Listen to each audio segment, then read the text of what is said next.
ये शाहदा का उर्दू किताब मेला सर सैयद अहमद खान एजुकेशन और अंजुमन मुहिब्बान उर्दू कुतुब मालेगांव के इश्तराक से मुनक़िद हुआ है। यहाँ पर 12 किताबों के स्टॉल लगे हुए हैं।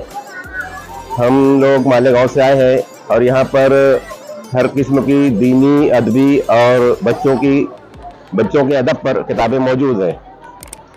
ये उर्दू के फ़रोग़ के लिए है, ये बिज़नेस नहीं है, ये धंधा नहीं है, बल्कि जिस तरह ग़िज़ा होती है, इंसान को ज़िंदा रहने के लिए खाना ज़रूरी है, इसीलिए किताबें जो है ये रूहानी ग़िज़ा है।